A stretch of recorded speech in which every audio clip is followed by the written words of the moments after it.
Fala galera, beleza? Hoje eu vim trazer um livro para vocês aí que eu tô lendo, tá? A indicação do Stormer, que é um professor de mercado financeiro. O livro é esse aqui, ó, 50 ideias de psicologia que você precisa conhecer. É um livro interessante, não é um livro chato de ler.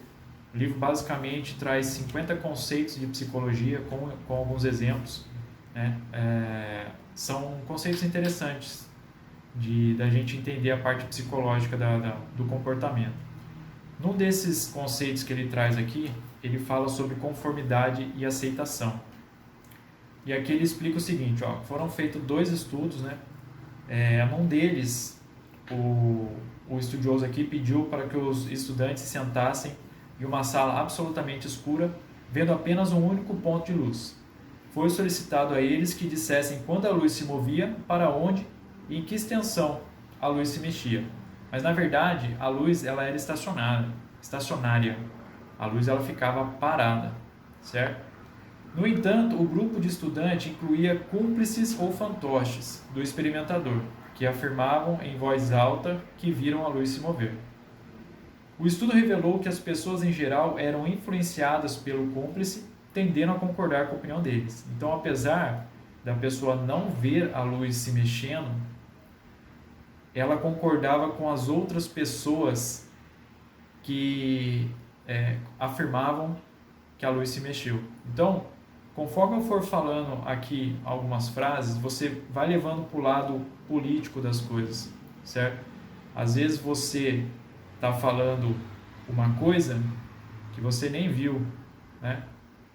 Você está batendo em alguma coisa, está gritando uma coisa que você não viu, outras pessoas estão falando, você não viu o que aconteceu, mas você está batendo junto, por quê? Porque você está sendo influenciado. O outro estudo, ele é mais simples até, esse aí foi feito em 1952 também por um psicólogo, tá? E o que esse psicólogo fez? Ele dividiu em turmas de 5, certo? Onde 1 era um estudado, e 4 também eram cúmplices. E aí o estudo ele era mais simples até, porque ele fazia o seguinte, ele pegava uma carta padrão e uma outra carta de comparação. Então nessa carta padrão tinha um risco, e na carta de comparação tinham 3 riscos. Um risco era igual à carta padrão, e os outros 2 riscos eles eram completamente diferentes da carta padrão. E o que acontecia?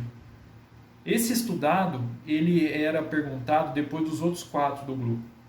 E todos os outros 4 do grupo respondiam uma coisa absurda, respondiam a uma linha absurda, totalmente diferente do padrão.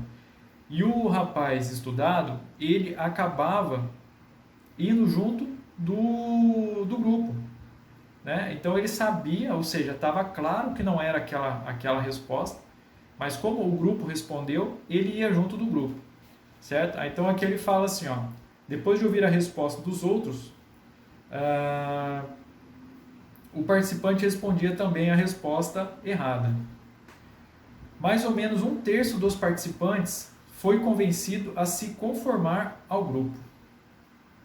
Alguns deram a resposta correta, mas se mostraram claramente incomodados fazendo isso. Ou seja, a pessoa estava certa, mas mesmo assim se sentia incomodado em falar a coisa certa, entendeu? Por quê? Porque ela estava sendo influenciada pelo outro grupo. Foi uma clara demonstração de conformidade. O livro ele continua, ele traz alguns outros conceitos aqui, referente a esses estudos, né, essas pesquisas que foram feitas, que aí a gente também, ligando para o lado da política, né, a gente vai comparar aqui, ó, por exemplo, ele fala o seguinte, sobre segurança da fonte. Quanto mais certa a pessoa estiver da correção e confiabilidade da fonte de influência, mais chance a pessoa tem de se conformar com essa fonte. Então, o que a gente pega aí hoje na mídia, né? A grande mídia sempre só bombardeando, mostrando o que está acontecendo, né? Mostrando o que está acontecendo. Então, as pessoas que não acompanham a política, elas acabam indo nessa direção, acreditando nessa grande mídia. Por quê? Porque é uma grande mídia. tem confiabilidade, vamos dizer assim, né? Tem o respeito da maioria, então não pode estar mentindo. Então a grande mídia, conforme ela vai batendo na tecla que está errado, está errado, está errado, as pessoas tendem a acreditar nela, certo?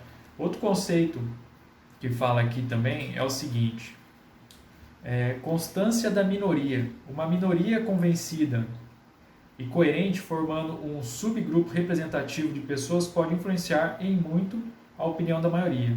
O mais importante é que a minoria seja constante em seu posicionamento para ter qualquer efeito sobre a maioria. Então aqui a gente pega também o mesmo caso de alguns grupos de esquerda, né? Por exemplo, a gente teve um vídeo recente aí do Ciro Gomes numa live com algumas outras pessoas que eu não vou me recordar aqui agora, onde ele falava o seguinte: não é com o Bolsonaro. E isso que nós precisamos fazer agora é salvar vidas. Portanto, nós temos que fazer uma luta alta, em alta voz, Bolsonaro assassino. Compra os respiradores, Bolsonaro assassino. Habilita as UTIs, Bolsonaro assassino. Compra os testes, Bolsonaro assassino. Né? Tem que fazer mais hospital de campanha. Isso é o que nós temos que fazer agora. A intenção dele para desestabilizar o governo era o quê?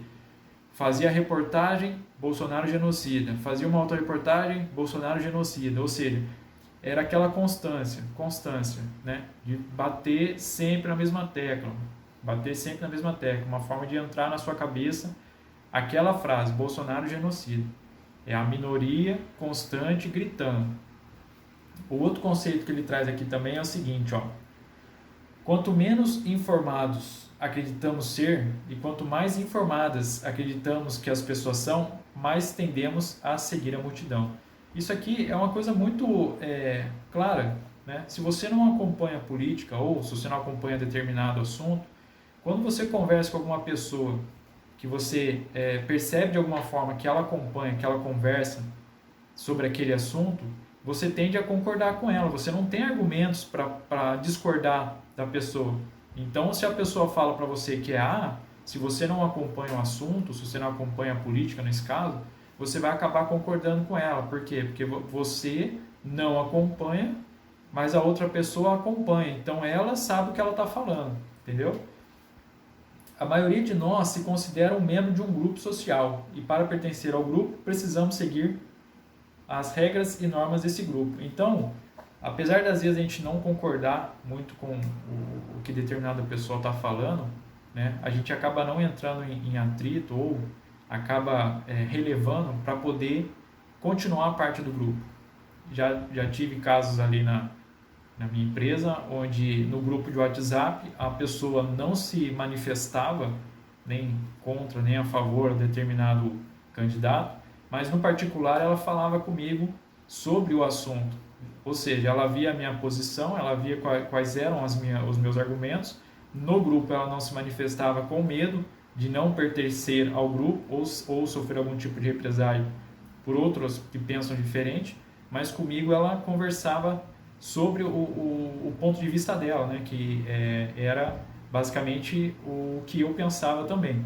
Então, o que eu queria trazer para vocês aqui com esse livro, né, para a gente parar e observar se realmente o que está sendo dito é o que está acontecendo. Se você acompanha a mídia só por um lado, você sempre vai concordar com aquele lado que está acontecendo. Certo? Por isso que eu falo para o pessoal que a gente tem que acompanhar tanto o lado A como o lado B. Não é só acompanhar o lado do governo, né? Porque senão, tá uma maravilha.